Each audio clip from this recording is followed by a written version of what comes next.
नमस्कार साथियों, RTI department Delhi प्रदेश Congress committee Delhi सरकार के झूठ और भ्रष्टाचार के विषय में आपको निरंतर जानकारी दे रहा है। इससे पहले हमने हॉस्पिटल्स के विषय में बताया और 78 स्कूलों के विषय में विस्तार से बताया है, जहां केजरीवाल भ्रष्टाचार के आरोपों से बचने के लिए अच्छे स्कूलों का हवाला देता है। वहीं आरटीआई रिपोर्ट के अनुसार उसके सभी दावे बिल्कुल झूठे साबित होते हैं। यहां देश की कानूनी व्यवस्था बहुत ही लचीली है, जिस कारण केजरीवाल जैसे झूठे और फरेबी लोग राजनीति में बड़ी आसानी से जगह बना लेते हैं। वरना ऐसे झूठ बोलकर लोगों को गुमराह करके राजनीति में आने वाले लोगों को जेल की सलाखों के पीछे होना चाहिए। इसके झूठ और भ्रष्टाचार के विषय में हम आपको विस्तार से बता रहे हैं। एजुकेशन के विषय में अब तक हमने 78 स्कूलों का खुलासा किया है। केजरीवाल के दावे कहते हैं कि दिल्ली के स्कूलों का स्तर बहुत अच्छा हो गया है, यहां तक कि वर्ल्ड क्लास जैसे शब्दों का इस्तेमाल करके लोगों को गुमराह करने का प्रयास लगातार किया जा रहा है। जबकि सच्चाई यह है कि दिल्ली के किसी भी विद्यालय में, किसी भी सरकारी स्कूल में किसी एमएलए या निगम पार्षद का एक भी बच्चा पढ़ाई नहीं करता है। यहां स्पष्ट हो जाता है, क्या ये दावे सिर्फ जनता को बेवकूफ बनाने के लिए नहीं है? जी हां, इसी सच्चाई को हम आपके सामने पेश कर रहे हैं, जिससे आप अच्छी तरह समझ लेंगे और बिल्कुल स्पष्ट हो जाएगा कि केजरीवाल अब तक स्कूलों के नाम पर झूठ बांट रहा है। उसके दावे हैं कि प्राइवेट स्कूलों से बच्चे अपना नाम कटाकर सरकारी स्कूलों में दाखिला ले रहे। देखो, इसमें कोई संदेह नहीं कि शिक्षा व्यवस्था अच्छी होनी चाहिए, लेकिन बिना कुछ किए लोगों की सिंपैथी लेने के लिए, भ्रष्टाचार के आरोपों पे पर्दा डालने के लिए बड़े भावनात्मक शब्दों का इस्तेमाल करते हैं। हम तो जी यहां स्कूल बनाने के लिए आए थे, बच्चों को अच्छी शिक्षा देने के लिए आए थे, बच्चों का अच्छा भविष्य करने के लिए आए थे। ये एलजी हाउस और ये विपक्षी पार्टियां जो हमें काम नहीं करने दे रही। नंबर 1 का ठग है दिल्ली का केजरीवाल। इसके बारे में हम विस्तार से बताते हैं और स्कूलों की जो सच्चाई है वह बताते हैं कि स्कूलों में वास्तविक स्थिति क्या है और केजरीवाल के दावे क्या हैं। दिल्ली के अंदर गवर्नमेंट स्कूल की जो संख्या है 1027 है और प्राइवेट स्कूल 1782 है। केजरीवाल कहता है कि सरकारी स्कूलों में लगातार संख्या बढ़ रही है। हमने इतना अच्छा बेहतर कर दिया है स्कूलों का स्तर। वहां मौजूद और पढ़ने वाले छात्र छात्राओं की संख्या के विषय में बताएंगे कि आज से 10 साल पहले यह स्थिति ज्यादा बेहतर थी या जिस प्रकार से दावे किए जा रहे हैं उसमें सच्चाई आज के अनुसार क्या है। ये देखिए, गवर्नमेंट गर्ल्स सेकेंडरी स्कूल हर्ष विहार दिल्ली 93, इसका स्कूल आईडी नंबर 110626। यदि ये विद्यालय आपके नजदीक है तो आप रियल चेक के लिए यहां जाकर यह जानकारी प्राप्त कर सकते हैं। यहां देखेंगे वर्ष 2012-13 9th क्लास में छात्राओं की जो संख्या थी वो 251 थी। शॉर्ट फॉर्म में देखेंगे तो 10 साल के बाद यह संख्या 247 है। केजरीवाल के झूठ की जानकारी आप तक सीधे आरटीआई डिपार्टमेंट के माध्यम से। 10th क्लास में वर्ष 2012-13 में यह संख्या 243 थी और अब 10 साल के बाद यह संख्या 209 है।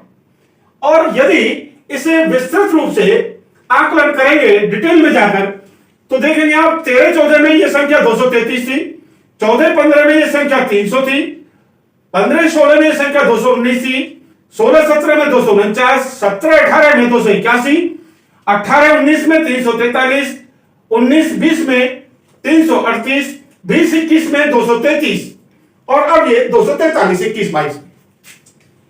यहां वर्षवार आकलन के अनुसार कहीं भी केजरीवाल के दावे सटीक नहीं बैठते। 10th क्लास में देखेंगे इसी तरीके से वर्ष 2012-13 में यह संख्या 243 थी, उसके बाद 244, 219, 286, 188, 160, 135, 121, 231। यहां आप देखेंगे कि यहां वर्ष 2015-16 से केजरीवाल का कार्यकाल शुरू हुआ है, लेकिन अगले वर्ष से इसने देखरेख शुरू की होगी, सीधी सी बात है, स्पष्ट है बिल्कुल। तो 16-17 में यहां संख्या 188 रह गई और इसके बाद देखेंगे आप निरंतर ये ग्राफ, ये संख्या हर वर्ष कम होती जा रही है। और यदि 10th क्लास में इस विद्यालय के अंदर छात्राओं की संख्या सर्वाधिक रही है तो वो शीला दीक्षित जी के समय में रही है, 244 संख्या वर्ष 2013-14 में। केजरीवाल ने एक अंडरलाइन, एक मार्क बना दिया है कि लोगों को बेवकूफ बनाओ एजुकेशन के नाम पे और लोगों की नजरों में अच्छे बने रहो।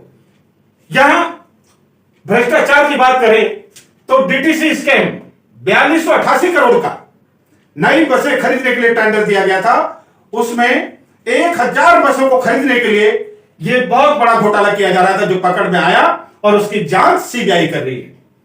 टेम्परेरी न्यू हॉस्पिटल, कोविड काल में जब लोग परेशानियों से जूझ रहे थे उस समय केजरीवाल यहां उस दुखद अवसर का फायदा उठाकर यहां घोटाले करने में लगा हुआ था। 1254 करोड़ रुपए में दिल्ली के अंदर 7 टेम्परेरी हॉस्पिटल बनाने का काम दिया इसने। घोटाला है बहुत बड़ा। 7 क्या 10 हॉस्पिटल परमानेंट बन सकते हैं इतनी बड़ी रकम में जो इन्होंने टेम्परेरी टेंट वगैरह के जरिए से बनाने का आदेश दिया था। क्लासरूम घोटाला 1300 करोड़ रुपए का, जांच चल रही है इसकी। डीटीसी स्कैम एक और आया है जो आरटीआई डिपार्टमेंट के माध्यम से एलजी साहब ने डायरेक्टरेट ऑफ विजिलेंस को जांच के लिए आदेश किया है। 5080 करोड़ 61 लाख का है। अब तक केजरीवाल के समय में जो घाटा दिखाया गया है डीटीसी के अंदर वो 5080 करोड़ 61 लाख का, जबकि डीटीसी के अंडर में अभी तक दिल्ली सरकार ने एक भी नियुक्ति नहीं की है, एक भी नई बस नहीं आई है। जो 300 इलेक्ट्रिक बसें आई हैं वो केंद्र सरकार की एक स्कीम है उसके तहत आई है। डीटीसी से ये जवाब हमें आरटीआई के रिप्लाई में मिला है। टॉयलेट स्कैम इंक्वायरी चल रही है इसकी। लीकर स्कैम जो हजारों करोड़ रुपए का है, अभी इसकी जो संख्या है वो स्पष्ट नहीं हुई है, जिसमें मनीष सिसोदिया जेल के अंदर है और केजरीवाल भी उसमें मुख्य आरोपी है। पीडब्ल्यूडी स्कैम ये भी पेंडिंग है, इंक्वायरी पेंडिंग। और Satyendra Jain money laundering scam में जेल के अंदर है। इसके दो कैबिनेट मंत्री जेल के अंदर है। कानून व्यवस्था यहां की लचीली होने के कारण सिस्टम से यहां की जनता अपने आप को मजबूर और असहाय समझती है। नहीं तो केजरीवाल जैसे झूठे और फरेबी व्यक्ति को जेल की सलाखों के पीछे होना चाहिए। यह वही व्यक्ति है जिसने भ्रष्टाचार मुक्त राजनीति देने के लिए लोगों के सामने वादे किए थे कि जन लोकपाल बिल लाएंगे और भ्रष्टाचार मुक्त राजनीति देश को देंगे। यह वही केजरीवाल है जो भ्रष्टाचार के आरोप लगने पर किसी भी नेता को देशद्रोही कहने के लिए दावे करता था, लेकिन आज भ्रष्टाचारियों को बचाने के लिए पूरी ताकत लगाए हुए है और अपनी राजनीति को बचाने के लिए पूरी ताकत लगाए हुए है।